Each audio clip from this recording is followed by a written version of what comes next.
If someone gave you $1 million and told you to forget your mother tongue, will you be able to do it?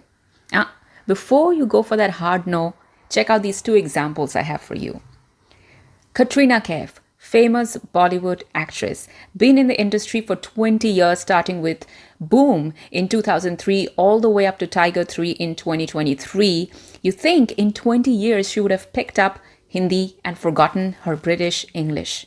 But she hasn't, quite the opposite. Her British English is as strong as ever, and her Hindi is as shaky as ever. We can hardly tell the difference between Katrina Kaif of 2023 to now, not only in how gorgeous she continues to be, but how impossible it is to change and upgrade her language skills. And I'm sure she has the best tutors in the world for that.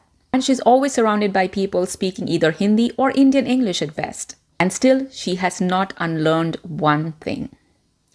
Now look at me, yours truly. I've been in the US for 10 years, and in those 10 years, I hardly got anybody to speak my mother tongue with. I was always speaking in English everywhere. I even picked up a transitional accent, which is influenced by the American accent. But then, did I forget my regional language? No, but there is a but. I did not forget my mother tongue, but one major shift happened. I started thinking in English. English became my first response. It toppled over my mother tongue and became my first language for all practical reasons and purposes. This video is not about language, but these examples hold clues to how we learn and unlearn. Now, when we are children, we do not have a choice. What we are taught, we learn what we learn from absorbing what we see. But once we become adults, we have a choice. We can sit down, reflect, and figure out what we want to unlearn and learn. So, what are these things that we can look at unlearning? We are going to break it down with examples in this video. And if you want to join in for the ride, do subscribe to this channel. My name is Rai. I'm a former media presenter and director. And out here, I break down all those attributes that make us the person we are, make us our own brand. And unlearning is a major step in the making of who we are going to be tomorrow. Our 2.0 version. In our childhood, we all have experienced this one phenomenon of constant branding and labeling. This person is dumb, that person is selfish, that person is not good, that person is bad. In fact, one of the biggest films in Bollywood is called Three Idiots. We are so quick to judge and label, and those labels stick. But once we grow up, we need to look beyond labels. That's why when we see something or meet someone, we instantly start labeling them. Those words are always at the tip of our tongue. But that is one of the things we can unlearn. We can unlearn calling people names. We can unlearn labeling people and just have arguments that has arguments and not labels. It's an important thing to unlearn because the more we are using social media, the more we are tending to box people, brand people, label people. When we run out of arguments, what do? Our usual response is to just label the person something and check out of that conversation.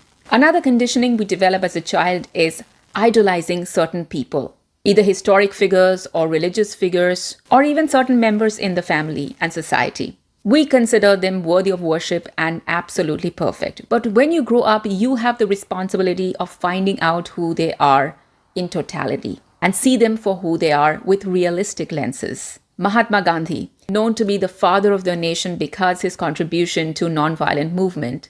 And while I admire him and I'm in awe of him, of how he was able to conceptualize something and bring it to the masses, as an adult, I have to recognize that there are parts of his personality that is outright creepy. And I get to call them out without feeling guilty. You too might be having some guru, some prophet, some messiah that you look up to, and you do not want to see their flaws. You feel like it's your responsibility to cover up their bad behavior, to make excuses for things they have done wrong. You can finally unlearn idolizing them and free yourself from that responsibility. Now, one easier thing to unlearn is to unlearn your food habits. If you're used to eating spicy food, if you're used to eating oily food, if you're used to a non-balanced diet, which is very low in protein, you do not have to continue that.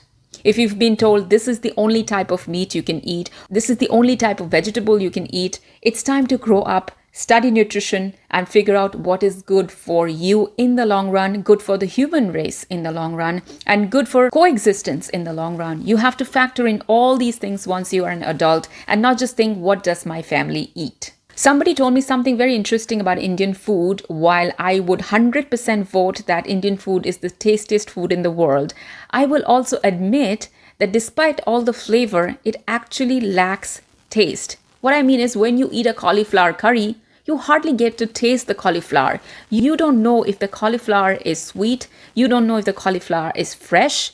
The actual taste and essence of cauliflower is kind of lost. But today, as an adult, I have the right and the ability to grow out of any recipe that I've been taught and adopt any new recipe I want. So I don't get to sit and complain. I actually have the luxury to make any kind of change I want to my diet. But I think the number one thing we need to unlearn is learning to say no. When you grow up in a society that constantly teaches you respect, manners, obedience, it's hard to say no, either out of politeness or out of some kind of fear. But the other day, I was seeing this Shreya Ghoshal interview, who's a very famous playback singer in Hindi cinema. She was talking about this dance track, Chikni Chameli, which was a big, huge hit for her career. But ever since then, she's become really conscious about taking in songs that objectifies women too much. She said she's really not comfortable in saying those words in the way they have to be said. What does that mean? It means she can do a job better than anybody else. She can earn massive amount of money from it. And still she was able to say no because she was not comfortable with it. She has unlearned to say yes. So one of the best things we can do for ourselves is unlearning the habit of saying yes. I've also watched this hilarious interview where one of the stars of Harry Potter was so humble that he would always say yes to his fans. So his fans said, give an autograph, yes. Take a picture with me, yes. But it went to such an extreme that he would end up visiting people's houses. I hope he finally unlearned that habit of saying yes for his own safety and sanity. I hope this video helped. If it did, please do like and subscribe, and I will see you in the next one.